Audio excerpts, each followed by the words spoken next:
Hallelujah, Hallelujah,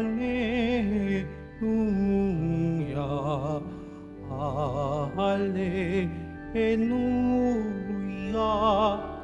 Hallelujah.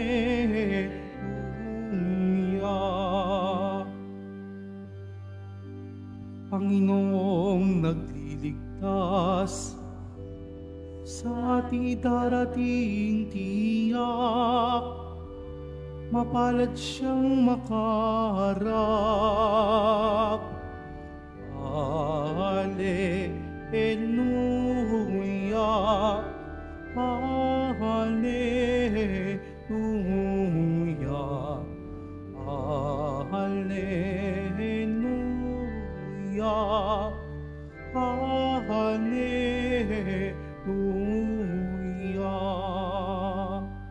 Sumainyo ang Panginoon. At sumairi. Ang mabuting balita ng Panginoon ayon kay San Mateo. Papuri sa iyo, Panginoon. Noong panahong iyon, nagbalik si Jesus sa tabi ng lawa ng Galilea at siya'y umahon sa burol at naupo. Nagdatingan ang napakaraming tao na may dalang mga pilay, bulag, pingkaw, pipi at marami pang iba. Inilagay nila ang mga may sakit sa harapan ni Jesus at kaniyang pinagaling sila. Namangha ang mga tao nang makita nilang nagsasalita na ang mga pipi, gumaling ang mga pingkaw, nakalakad ang mga pilay, at nakakita ang mga bulag, at nagpuri sila sa Diyos ng Israel. Tinawag ni Jesus ang kaniyang mga alagad at sinabi, "Nahahabag ako sa mga taong ito, sapagkat 3 araw na ngayong kasama ko sila at wala na silang makain. Hindi ko ibig na sila'y paalasing gutom, baka sila mahilo sa daan." At sinabi ng mga alagad, "Saan po tayo kukuha rito ng tinapay na makakasapat sa gayong karaming tao? Ilan ang tinapay ninyo riyan?" Tanong ni Jesus sa kanila. "7 po," sagot nila, "at ilang maliliit na isda." Ang mga tao'y pinaupo ni Jesus sa lupa. Kinuha niya ang 7 tinapay at mga isda at nagpasalamat sa Diyos. Pagkatapos, pinagpira-piraso niya ang mga iyon at ibinigay sa mga alagad upang ipamahagi sa mga tao. Kumain ang lahat at nabusog, at nang tipunin nila ang mga tinapay na lumabis, nakapuno sila ng 7 bakol na malalaki. Ang mabuting balita ng Panginoon. Pinupuri ka namin, Panginoong Heso Kristo. Magsiupo muna po ang lahat. Magandang umaga po sa inyong lahat, mga kapatid kay Kristo. Sa lahat po ng ating mga taga-subaybay sa iba't ibang online platforms at sa lahat ng ating mga kadiboto sa iba't ibang panig ng Pilipinas at maging sa buong mundo kung saan tayo ay naaabot ngayon ng ating live streaming. Mapayapang umaga din po sa inyong lahat.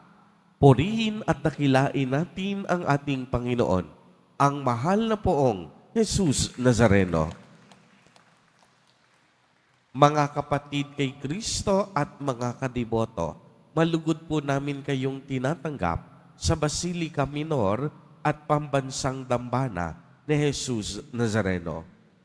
Unang-una po, tayo ay nagpapasalamat sa ating mahal na poong Jesus Nazareno sa napakalaking biyaya na ipinagkaloob niya sa ating simbahan, lalo na sa ating kalakbay, kadiboto at pastol, ang ating kura paroko na si Reverend Father June Sescon.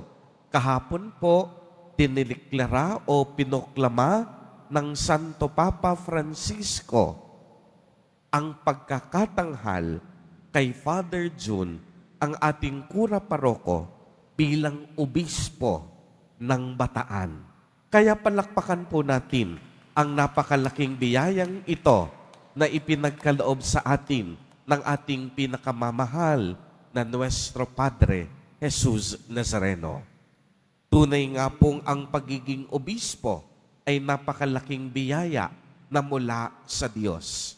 At napakalaking biyaya sapagkat bago itanghal na obispo, ang ating kura paroko, si Father June Sescon, ang rektor ng Basilica Minor at Pambansang Dambana ni Jesus Nazareno, ay dito kasalukuyang naglilingkod. Sa atin pong ebanghelyo sa araw na ito, nakilala natin si Jesus Nazareno bilang tinapay ng buhay.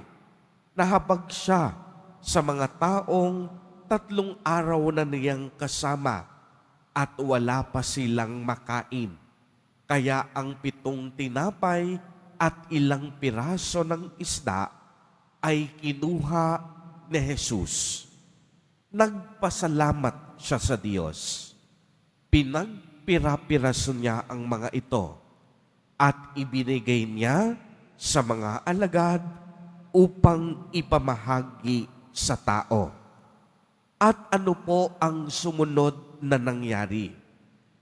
Kumain ang lahat at nabusog, mahigit 4,000 katao. At nang tipunin nila ang mga pira-pirasong tinapay na lumabis, nakapuno pa sila ng 7 bakol na malalaki. At higit sa lahat, kung inyong mapapansin, hindi pa nabanggit dito ang mga kababaihan, ang mga matatanda. Kaya nga po, ang unang magandang tanong sa ating pagninilay, saan po natin natatanggap sa kasalukuyan si Jesus Nazareno bilang tinapay ng buhay? Sa atin bang simpleng panalangin at pagluhod patungo sa altar? Sa atin bang mga salitang papupuri at pagsamba? Mga kapatid kay Kristo, simple lamang ang sagot. Matatagpuan natin si Jesus Nazareno bilang tinapay ng buhay sa sakramento mismo ng Eucharistia. Dahil sa banal na Eucharistia, tinatanggap natin ang kaniyang tunay na katawan at dugo. Ano po ba ang ibig sabihin ng Eucharistia? Hango sa salitang Griego na Eucharistien. Ang Eucharistia ay nangangahulugang nagpasalamat, nagbibigay pasalamat. Kaya nga kung inyong mapapansin, may 3 bagay ang ginawa si Jesus Nazareno noong siya ay naggawa ng himala pagkatapos niyang pakainin ang mahigit sa 4,000 katao. Unang-una, siya ay nagpasalamat. Ikalawa, pinagpira-piraso niya ang mga tinapay at isda. At ikatlo, ibinahagi niya sa kaniyang mga apostol at sa mga tao. Di po ba't ang 3 ito mismo ang ginagawa natin sa tuwing tayo ay nagdiriwang ng banal na Eucharistia? Tayo ay nagpapasalamat, pinagpira-piraso natin ang tinapay, ang katawan ni Jesus, at ikatlo, ibinabahagi sa lahat upang maging pagkaing espiritual ng bawat isa sa atin. Kaya nga ang Eucharistia ay ang pagpapaalala sa atin ng mga dakilang ginawa ng Diyos sa sanlibutan. Ang pagkakalikha niya sa buong sangkinapal, ang pagtubos niya sa tao, at ang pagpapakabanal sa bawat isa sa atin. Ang Eucharistia ay pasasalamat natin sa Ama sa pamamagitan ng pakikibahagi sa kamatayan at muling pagkabuhay ni Jesus Nazareno, ang kaniyang bugtong na anak, sa kapangyarihan ng banal na Espiritu. At ang unang komunidad na Kristiyano ay laging nagkakatipon upang alalahanin, sariwain at pagtibayin ang pagliligtas na ginawa ng Panginoong Jesus sa krus. Kaya nga kung ano ang ginawa ng unang Kristiyanong komunidad, ito rin ang mismong ginagawa natin sa banal na Eucharistia. Inaalala, sinasariwa at pinagtitibay natin ang pagliligtas na ginawa ni Jesus Nazareno para sa ating lahat. Mga kapatid kay Kristo, sa himalang ipinakita ni Jesus Nazareno sa pamamagitan ng pagpapakain sa 4,000 katao, pinatunayan ng Diyos na na lagi siya ang nagkukusa upang tugunan ang ating pangangailangan. Hindi siya natutulog, hindi siya pipi, hindi siya bingi.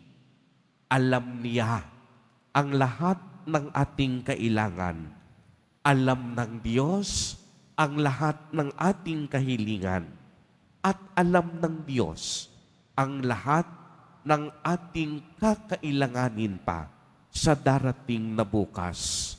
Kaya naman, ang kaniyang pagmamalasakit sa atin ay walang hanggan.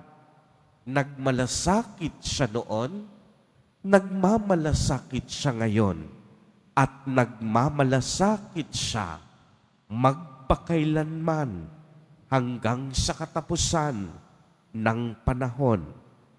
Ginagawa ito ng Diyos sa kadahilan ng mahal na mahal niya ang bawat isa sa atin.